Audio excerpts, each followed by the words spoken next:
자, 여러분 안녕하세요. 오늘은 위험할 수도 있는 복통에 대해서 말씀드려보도록 하겠습니다. 배가 아프다는 것, 즉 복통은 굉장히 흔한 증상입니다. 뭔가 좀 잘못 먹었을 때 우리가 배가 아플 수도 있고 이런 게 뭐 며칠에 한 번 있을 수도 있으니까요. 그럼 이때마다 우리가 전부 병원에 가야 되느냐? 이럴 수는 없겠죠. 왜냐면은 적당히 버티다 보면 그냥 좋아지는 경우가 훨씬 많을 테니까. 그런데 어떤 복통은 반드시 병원에 가보셔야 됩니다. 오늘은 이 부분에 대해서 좀 말씀을 드려볼게요. 이걸 한마디로 이야기하면 뭐냐면 이거예요. 벽측 복막의 염증을 시사하는 증상. 이게 있으면은 반드시 병원에 가봐야 된다라는 겁니다. 자, 여기 복막이라는 단어가 나왔죠. 이 복막이란 무엇이냐? 이거는 이제 배 안에 장기를 싸는 얇은 막입니다. 여기 장기가 이렇게 있으면 이걸 갖다가 이 복막이 싼단 말이죠. 이렇게 얇은 유니랩처럼 돼 있습니다. 이게 이제 복막이에요. 왜냐면 장기들이 바로 이렇게 나와 있으면 좀 다칠 수가 있으니까 얇은 그런 비닐 같은 막으로 싸놓는다라고 보시면 됩니다.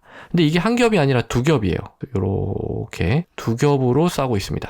이때 이 안쪽에 싸고 있는 거를 장측 복막, 바깥쪽에 싸고 있는 거를 벽측 복막이라고 합니다. 자, 그러니까 이 벽측 복막에 염증이 생겼다는 거는 이 장기에 뭔가 큰 문제가 생겨가지고 여기가 뭐 터지거나 그래가지고 자극하는 물질이 여기까지 닿았다는 거죠. 벽측 복막까지 닿았다는 거죠. 그러니까 이 벽측 복막에 염증을 시사하는 증상이 있으면 좀 심각한 일이 발생했을 수도 있겠구나라는 걸 시사합니다. 그럼 이 벽측 복막의 염증을 시사하는 증상이란 무엇이냐? 한 3가지 정도로 요약을 해볼 수가 있는데요. 자, 첫 번째, 아픈 부위를 정확히 짚을 수 있다. 자, 우리가 배가 아프다고 하면 보통 어디가 아파요? 그러면 정확히 어디가 아픈지는 모르겠나 요 근처인 것 같아요. 이렇게 얘기가 되지 딱 여기입니다. 이렇게 얘기하진 않잖아요. 근데 이런 경우에는 이 벽측 복막이 우리 체성신경계, 신경이 다릅니다. 지배하는 신경이. 체성신경이라는 거에 지배를 받기 때문에 우리가 손가락 딱 꼬집으면 이게 두 번째 손가락이지 세 번째 다 알 수 있잖아요. 아주 디테일한 구분이 가능합니다. 이 체성신경이라는 거는. 그래서 이 벽측 복막에는 이 체성신경이 지배를 하기 때문에 아주 정확하게 어디가 아픈지를 짚을 수 있습니다. 이러면은 조금 심각할 수도 있는 겁니다. 그 다음에 두 번째, 계속 어느 수준 이상으로 아프다. 그러니까 뭔가 통증이 아팠다 안 아팠다 이런 게 아니라 그냥 계속 아픕니다. 그리고 이제 어느 수준 이상으로 아프기 때문에 어지간히 둔감한 사람이 아니고서는 제가 뭐 이런 영상을 찍지 않아도 그냥 자발적으로 병원에 가는 정도의 그런 통증입니다. 이때 이게 얼마나 아프냐, 어느 수준이라고 하는데 이게 더 아플 수도 있고 덜 아플 수도 있고 뭐 그렇거든요. 이거는 뭐에 따라 달려있냐면은 이 벽측 복막을 자극하는 그 물질이 있을 거 아니에요? 이 물질의 양, 그리고 물질의 성상 이런 거에 따라서 달려 있습니다. 그러니까 뭐 예를 들어서 뭐 위산 같은 경우는 엄청 이게 자극적이잖아요. 그러니까 이거에 의해서 자극되면 엄청 아프겠죠. 차라리 이 위산이 대변보다도 더 아픕니다. 대변보다도 위산이 훨씬 강력한 어떤 그 pH를 갖고 있기 때문에 위산이 더 아플 수도 있는 거예요. 그리고 이제 췌장액 같은 경우에는 효소를 품고 있습니다. 효소는 이제 다른 어떤 단백질 같은 걸 분해하거나 이래서 자극을 할 수가 있기 때문에 이 췌장액이 또 자극을 하면 엄청 아플 수가 있는 거죠. 반면 뭐 담즙 같은 경우에는 그렇게 아프지 않을 수도 있고요. 또 혈액, 만약에 피가 나가지고 어디선가 피가 나서 그게 벽측 복막을 자극한다.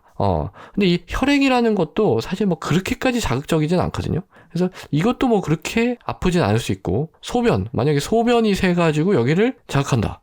그러면 아예 안 아플 수도 있습니다. 무균 상태이기 때문에 별로 자극한 물질이 없어요. 그래서 이 혈액이나 소변 같은 게 벽측 복막을 자극한 일은 없어야 되는 일입니다. 이거는 정상적으로 있어서는 안 되는 상황이에요. 그런데 별로 안 아프기 때문에 오히려 발견이 늦어져서 더 이런 경우엔 더 위험할 수도 있는 거죠. 그렇습니다. 그리고 이제 뭐 세균 같은 거는 여기 이제 장 안에 세균이 있을 거 아니에요? 소장이나 대장. 그래서 이 세균이 뭔가 구멍이 뚫려서 가서 자극을 했다. 근데 이 세균이 아주 조금 자극을 하면 별로 안 아플 수도 있어요. 반면에 얘가 막 이렇게 뭉게 증식을 해가지고 엄청나게 양이 많아지면 얘가 이제 염증을 막 일으킬 거 아니에요? 염증 물질을 분비하고 그러면 이제 아플 수도 있습니다. 그래서 조금 우리가 예민하게 봐야 되는 거죠. 이런 거는 너무 늦게 발견을 하면 좀 돌이킬 수 없을 수가 있기 때문에. 그래서 뭐 어쨌든 물질이 뭐든 그러니까 위산이든 뭐 대변이든 췌장이든 췌장액이든 혈액이든 소변이든 세균이든 뭐든 간에 이런 복막을 자극해서는 안 되는 거예요. 이런 물질들이 뭔가 이 복막을 자극한다는 것은 결국 어딘가가 터져서 나왔거나 아니면은 그에 준하는 심각한 상황이 벌어졌을 수도 있다는 것을 뜻하는 거예요. 그러니까 빨리 병원에 가서 적절한 조치를 받는 것이 중요하겠죠. 자, 그럼 이제 2번째까지 했는데 3번째입니다. 3번째는 특정한 행위에 의해 더 아프고 이 반응은 항상 일어난다. 이렇게 볼 수 있어요. 여기서 이제 특정한 행위라는 거는 뭐냐면은 이 아픈 부위 여기를 갖다가 막 이렇게 눌러보는 거예요. 밖에서 이렇게 손으로 눌러보면은 안 그래도 얘가 지금 자극받고 있어 아야 하겠죠. 아니면 눌렀다가 뗄 때 아야 하기도 하고요. 아니면 기침을 엄청 세게 한다, 재채기를 한다 이러면은 에취 하면서 여기가 흔들립니다. 그러면서 많이 아파요. 그래서 이런 거는 몇 번만 경험하면 알기 때문에 이런 환자분들이 오시면은 가만히 누워있으려고 별로 움직이지를 않으려고 하십니다. 그리고 이제 제가 이제 진찰을 하려고 이렇게 손을 갖다 대려고 하면 손을 딱 막아요. 왜냐면 아플 줄 알거든요. 그러면 이제 살살 할게요. 손 잠깐만 내려보세요. 많이 안 아프게 해드릴게요. 이러면서 이제 하는 거예요. 자, 그래서 오늘은 이 병원에 꼭 가야 되는 위험한 복통에 대해서 말씀을 드렸는데 요약하면 이거죠. 벽측 복막에 염증을 시사하는 증상이 있으면 위험할 수도 있다. 첫 번째, 아픈 부위를 정확히 짚을 수 있고요. 두 번째, 계속 어느 수준 이상으로 아프고, 세 번째, 특정한 행위에 의해서 더 아프고 이건 항상 일어난다 라고 할 수 있습니다. 자, 제가 이렇게 말씀을 드렸지만 그렇다고 해서 이게 막 100% 다 통하는 건 아니에요. 왜냐면 복부 근육에서 오리진하는 그런 통증도 이런 비슷하게 좀 나타날 수 있습니다. 근데 이때 아주 위험하다고 보기는 어렵거든요. 그러니까 항상 이렇게 증상으로만 판단하는 것은 언제나 한계가 있어요. 다만 이제 위험한 확률을 조금 예측을 해서 말씀을 드릴 수는 있는 거죠. 그래서 이런 게 있다라고 하면 반드시 큰일 났다라는 게 아니라 전문가의 확인이 좀 필요하다라는 정도로 생각을 하시면 되겠고요. 반대로 이런 증상이 없고 배가 아프다고 해서 반드시 안 위험하냐 하면 그것도 아닙니다. 이게 아니더라도 충분히 위험한 복통이 있을 수가 있어요. 그래서 항상 모든 것은 확률적으로 생각을 해야 된다라는 말씀을 마지막으로 드리면서 오늘 영상은 마치도록 하겠습니다. 오늘도 경청해 주셔서 대단히 감사합니다.